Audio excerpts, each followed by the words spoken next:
नमस्कार. मी मृणाल आठले. मला आवडलेल्या कथा या सदरात आज जी मी कथा आपल्यासमोर वाचणार आहे, ती आहे आमचे एक स्नेही श्री दीपक मोडक यांनी लिहिलेली. शिक्षणाने आणि व्यवसायाने दीपक सिव्हिल इंजिनियर आहेत. BSc फिजिक्स आणि BE सिव्हिल. कोयना कन्स्ट्रक्शन सर्कलचे सुपरिंटेंडिंग इंजिनियर, मुंबईच्या वॉटर रिसोर्सेस डिपार्टमेंटचे मुख्य अभियंता आणि जॉईंट सेक्रेटरी, अशा अनेक पदांवर कार्यरत राहूनही त्यांनी स्वतःचा कथालेखनाचा छंद जोपासला. अनेक उत्तम कथा किंवा त्यांचे पानशेतच्या अनुभवांवरती लिहिलेले त्यांनी एक खूप दीर्घ लेख हे त्यांच्या ओळखीतल्या बहुतेक लोकांनी वाचले असतील. व्यावसायिक पातळीवर मिळालेल्या महाराष्ट्र सरकारच्या अवॉर्ड्सबरोबरच त्यांना साहित्यदीप प्रतिष्ठानचा कथादीप हाही पुरस्कार मिळाला. आज मी दीपक मोडक यांची एक अशीच पुरस्कारप्राप्त कथा वाचणार आहे.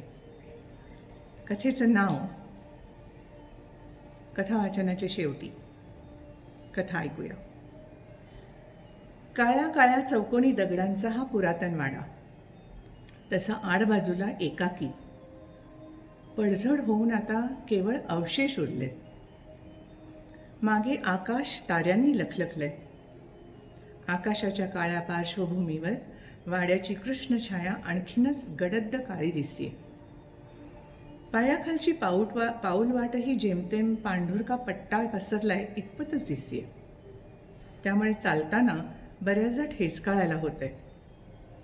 पाऊलवाट वाड्याला वळसा घालूनच पुढे जाते. नदीकाठचा हा भाग निर्जन आहे, वस्तीपासून दूर. आजूबाजूला मोठमोठे वृक्ष विखुरलेले, त्यावर शिंगांसारख्या मोठ्या कानांच्या घोबडांची घरटी आहेत. आत्ता दिसत नसली तरी झाडांखालच्या जमिनीवर करवंद, टणटणी अशी झुडपांची दाटी आहे हे त्याला माहिती आहे. थोडं पुढे गेल्यावर झाडांची गर्दी कमी होते आणि साफसूफ केल्यासारखं विस्तीर्ण मैदान लागतं. तिथेच तो निघालाय. मधलं विस्तीर्ण मैदान संपलं की एकदम नदीकाठचा उतार सुरू होतो. उतारावर बरेच मोठे खडक अस्ताव्यस्त पसरले. सायंकाळी सूर्यास्ताच्या सुमारास किंवा रात्री पिठूर चांदणं पडलेलं असलं म्हणजे या खडकांवर बसून नदीच्या पाण्याकडे पाहत कुणाशी तरी हितगुज करणं खूप आनंददायी असतं. नदीच्या पात्राकडे पलीकडे पुन्हा डोंगराची चढण आहे. पण हा डोंगर काही फार उंच नाही. त्याची वरची कडा खूप रेखीव आणि सरळ आहे. आत्ता तर तिथे काळी भिंत असल्यासारखाच डोंगर दिसतोय. आणि वर पश्चिमेचं आकाश. डिसेंबर महिन्याचा मध्य जवळ येतोय आणि खूपच कड्याक्याची थंडी पडली आहे. झाडांची गर्दी मागे टाकून तो थोडा पुढे मोकळ्या जागेवर येतो. आता समोरच्या डोंगरावरचं आकाश स्वच्छ दिसतंय आणि अभिजीतचा तारा मावळायला खाली उतरलाय. मोकळ्या जागी आल्यावर वारा अंगाला लागून त्याला थंडी बोचकारायला लागते. मग अंगावरचा काळा ब्लेझर आणखी अंगाभोवती घट्ट आवळून हात अंगाशी आकसून घेत तो पुढं जात राहतो. खरं म्हणजे खूप आधी संध्याकाळी निघायला हवं होतं, पण कामातून कामं निघत गेली आणि उशीरच होत गेला. पण अगदी इतकी रात्र दाटून येईल असं मात्र त्याला वाटलं नव्हतं. आणि काहीही झालं तरी येणं अनिवार्य होतं. नेहमीच्या खडकाजवळ आधीच कोणीतरी येऊन बसलेलं दिसताच त्याला आश्चर्य वाटलं. मेरी आपल्या आधीच पोचली की काय? काळोखात नीट दिसत नाही, पण ही मेरीच असणार. तो न बोलता खडकावर बाजूलाच बसतो. मेरी त्याच्याकडे तोंड फिरवते. काळोखामुळे चेहरा नीट दिसत नाही, पण ती स्वागताचं हसू हसली असणारच. आलास? तिचा ओळखीचा सलगीचा आवाज. होय, उशीर झाला ना? उशीर? नवं आहे का ते? मी तर नेहमीच आधी येऊन तुझी वाट बघत बसते आणि तुला ते चांगलं माहिती आहे. आता काळोखाला डोळे सरावताच त्याला तिचा चेहरा स्पष्ट दिसतो. गालांची हाडं वर आलेली, डोळे खूप खोल गेलेले आणि डोळ्यांखाली काळी वर्तुळं. पीटरला खूप भडभडून येतं. गेले खूप महिने तिने आजारपणात काढले. आपण सतत तिच्या उशा पायथ्याशी बसून राहतो, पण तिच्या चेहऱ्याची अशी दशा झालेली आपल्याला नीट कधी दिसलीच नाही. बरं वाटतंय ना आता? फारच छान. इतकं मोकळं मोकळं आणि मुक्त गेल्या काही महिन्यात मला वाटलंच नव्हतं बघ. कितीतरी दिवसांनी नदीकाठी आपल्या आवडत्या खडकावर बसायला मिळालंय.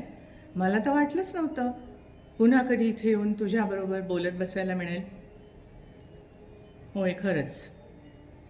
चांगल्या क्षणांच्या आठवणी सतत बरोबर असतात आणि ते तसंच पुन्हा पुन्हा जगायला मिळावं असं वाटत असतं. पण ते आणि तसंच कधीच घडत नाही.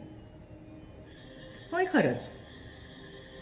पण मी मात्र आज ठरवलंच होतं, तू आणि मी या खडकावर बसून जुने दिवस आठवायचे, मध्ये खंड पडला असताना जे राहून गेलंय ते खूप खूप बोलायचं. आज चांदणं हवं होतं बघ, पण काही हरकत नाही. चंद्र नसल्यामुळे तारे किती लखलखीत दिसतात वर. पीटर हसतो. पुन्हा तो आकाशाकडे बघतो. आता अभिजितच्या पाठोपाठ ऑर्फियसच्या स्वरमंडळाची 4 ताऱ्यांची शंकरपाळी क्षितिजाजवळ आलेली असते. तो तिकडे बोट दाखवत मेरीला म्हणतो, ते बघ लीरा, ऑर्फियसचा हार. खूप वेळा बघितलंय आपण ते, आणि ते बघून आठवण होते कसली, तर ऑर्फियस आणि युरिडिसीची. त्यांच्यासारखंच आपणही प्रेम केलं एकमेकांवर. तिला जगायचं होतं त्याच्याबरोबर, पाताळातून पुन्हा वर येऊन. पण ऑर्फियसने परत पाठवलं तिला.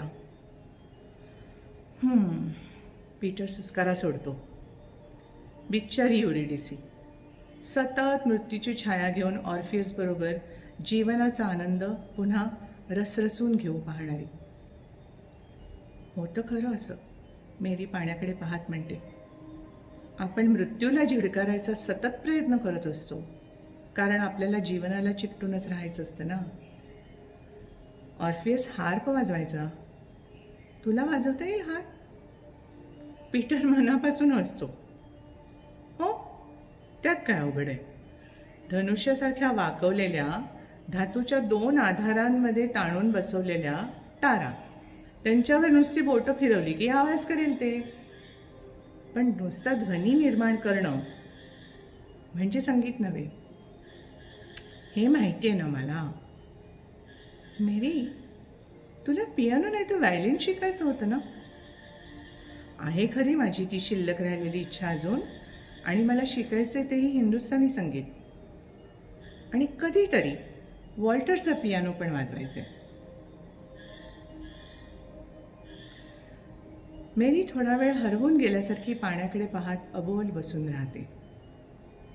मग म्हणते, आता शिकीन ना. आता तर काय वेळच वेळ आहे. आणि वॉल्सच्या ट्रिपल बीटवर तुला नाचायचं पण आहे, तेही मला साथीला घेऊन. म्हणजे मला नाचणं पण शिकायला हवं. रात्र आणखी गडद होत जाते. मध्येच पीटरला जाणवतं थंडी आणखी वाढली आहे. मग त्याच्या हेही लक्षात येतं की मेरीच्या अंगावर पांढऱ्या पातळ शालीखेरीज थंडीपासून बचाव करायला काहीच नाही आहे. तो आपला ब्लेझर काढून हलकेच तिच्या अंगावर टाकतो.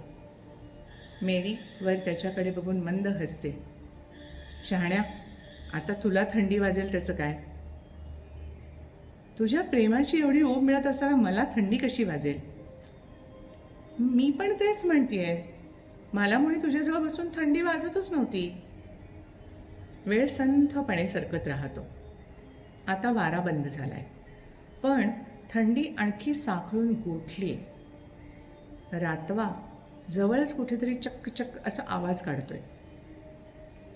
मागे पूर्वेकडे व्याध आणि ब्रह्महृदय हे तारे ठळकपणे क्षितिज समांतर वर सरकलेत. ती दोघं अबोलपणे वरचे तारे निरखत असताना एक उल्का डावीकडे दक्षिण दिशेला बाणासारखी जाऊन अंतर्धान पावते. पाहिलीस तू उल्का? हो, पाहिली. मग काय इच्छा केलीस मनात?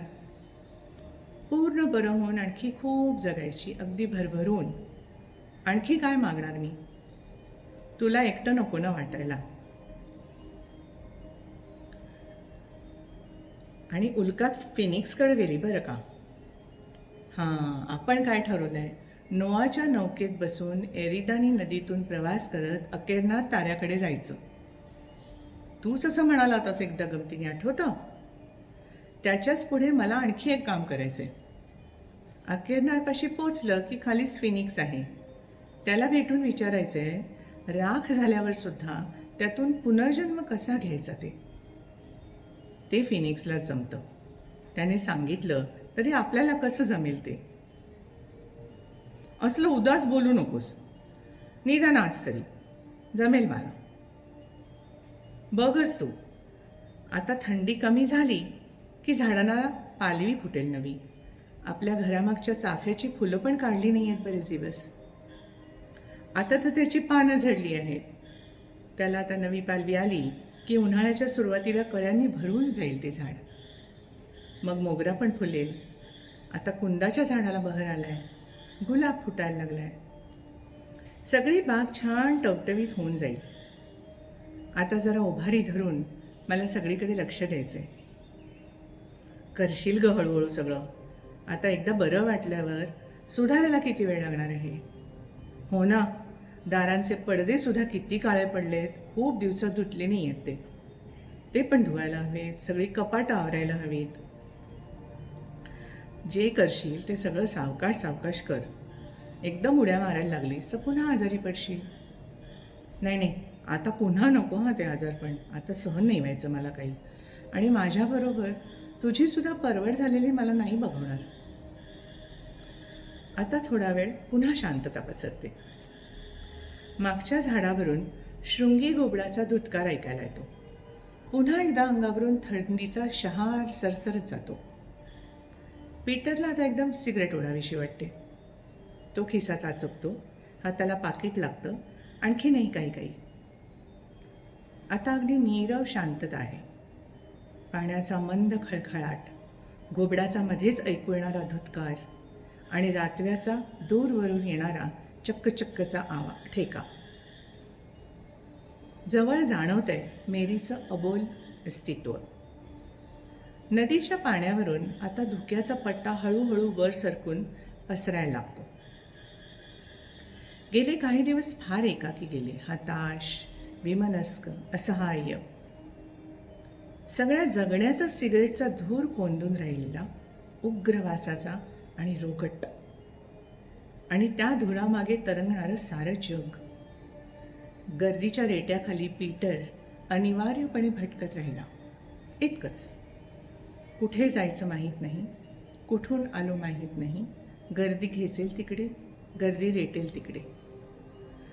आणि दिवसाच्या प्रवासात घड्याळाच्या काट्याप्रमाणे चालणारं जेवण किंवा जेवणाचे डबे, चहाचे कप, सिगरेटची पाकिटं यांचे स्टॉप्स. चाकं फिरत राहतात. प्रवास चालू राहतो. किती आनंदात होती मेरी. तिला संसार सजवायचा होता, मुलं हवी होती, छान घर हवं होतं, बाग हवी होती, संगीत हवं होतं, नृत्य हवं होतं, जीवनाचे सारे रंग हवे होते, काळा सोडून. पण नेमका तोच रंग सगळ्याला व्यापून उरला. साध्या वाटणाऱ्या आजाराचं भयंकर निदान झालं, जणू मृत्यूलेखच. आणि मग सारं जीवनच बदलून गेलं, तिचंही आणि त्याचंही. ऊर फुटेस्तवर चालू झाली मृत्यूशी झुंज. असहाय्यपणे बघत राहणारा पीटर आणि दिवसांगणी खचत चाललेली मेरी. तो हळूच बाजूला बघतो. त्याने सिगरेट ओढलेली मेरीला आवडत नाही, म्हणून तो तिच्यासमोर सिगरेट ओढायचं शक्यतो टाळतो. पण मेरीच्या आजारपणात बाहेर एकटं फिरताना मनावरचा ताण आणि एकाकीपण सुसह्य व्हावं म्हणून तो हल्ली जास्त सिगरेट ओढायला लागलाय. ओढायची का एक सिगरेट? पण मेरीला नाही आवडलं तर? अपराधी चेहऱ्याने तो थोडा वेळ मनात कुचंबत राहतो. शेवटी धीर करून विचारतोच, थंडी खूप वाढली नाही का मेरी? मी एखादी सिगरेट ओढली तर चालेल का तुला? मेरी मान वळून त्याच्याकडे बघते, पण बोलत मात्र काहीच नाही. पण आता खरोखरच थंडी फार बोचरी झाली आहे. दातावर दात वाजतायत, अंगात हुडहुडी भरली आहे. वारा पूर्णपणे थांबलाय. नदीवरून आलेलं धुकं आता दाट होऊन भोवताली सापळून बसले. त्यामुळे सगळीकडे अचल आणि अथांग पांढरा कोश वेढून राहिलाय. पीटर पुन्हा खिसा चाचपतो. त्याला सिगरेटचं पाकिट लागतं हाताला. तो ते काढून एक सिगरेट ओठात ठेवतो. पाकिट पुन्हा खिशात ठेवून तो आणखी चाचपतो. खिशात चाव्या, पेन आणि आणखीही काय काय आहे. शेवटी त्यात चाचपून तो काडेपेटी बाहेर काढतो. थंडीने कापणारे हात स्थिर करतो. एकदा दोनदा काडीपेटीवर घासतो. हात कापतायत आणि थंडीने काडीपेटी गार पडली. शेवटी काडी पेट घेते. तिच्या भोवती तळव्याचा आडोसा करत तो ज्योतीला मोठी होऊ देतो. तिच्या पिवळ्या प्रकाशाने भोवतालच्या धुक्याच्या कोशात पिवळा तेजोगोल तयार होतो. काडीची ज्योत सिगरेटजवळ आणताना पुन्हा अपराधी चेहऱ्याने पीटर मेरीकडे बघतो. तिथे कोणीच नसतं. त्याच्या छातीत धस्स होतं. काडीचा पिवळा प्रकाशगोल त्याला सांगतो, तिथे मेरी नाहीच आहे. आहे तो तिच्या थडग्याजवळ उभा केलेला क्रॉस आणि त्यावर त्याने टाकलेला ब्लेझर. तो एकदम भानावर येतो. तोंडातली सिगरेट बाजूला फेकून देतो. त्याला आता चांगलं आठवतं. आज मेरीचा पहिला स्मृती दिन. मृत्यूशी झुंजत अखेर ती ख्रिस्तवासी झाली. त्याला आज बरोबर 1 वर्ष झालं. आणि आज आपण तिच्या थडग्यावर मेणबत्ती पेटवायला आलो आहे. घाईघाईने तो खिशात हात घालतो. खिशातली मेणबत्ती आता त्याच्या हाताला लागते. 2 वेळा सिगरेटचं पाकिट चाचपडताना हाताला लागली तरी लक्षात नाही आलं. मेरी आता नाही हे मन अद्याप स्वीकारतच नाही. सारखं वाटतं ती जवळच आहे. नवी काडी घेऊन तो मेणबत्ती पेटवतो. एवढ्या वेळ आपण क्रॉसच्या पेडिस्टलला टेकून टूमस्टोनवर बसलो होतो हे त्याच्या लक्षात येतं.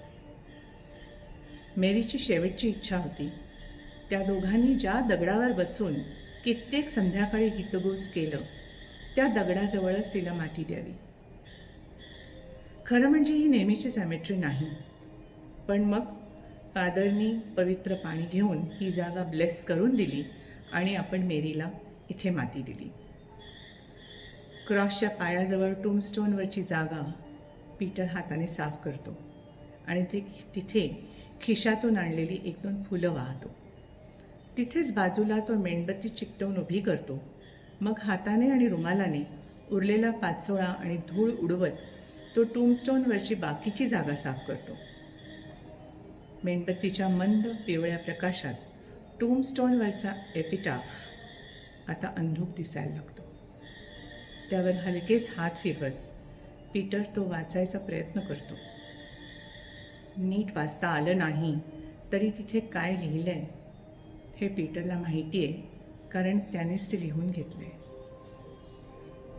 शी appreciated every moment because she knew she might never be able to experience it again. कथेचं नाव आहे एपिटाफ. आता ही कथा मी जेव्हा वाचली तेव्हा मला ती गूढ शोक कथा वाटली. रहस्य कथाही आपण हिला म्हणू शकतो. जी व्यक्ती वाचेल किंवा ऐकेल त्या व्यक्तीला आपल्या मनातून ह्या कथेबद्दल काय वाटतं हे महत्त्वाचं आहे. आशा आहे आपल्याला ही कथा आवडली असेल. धन्यवाद.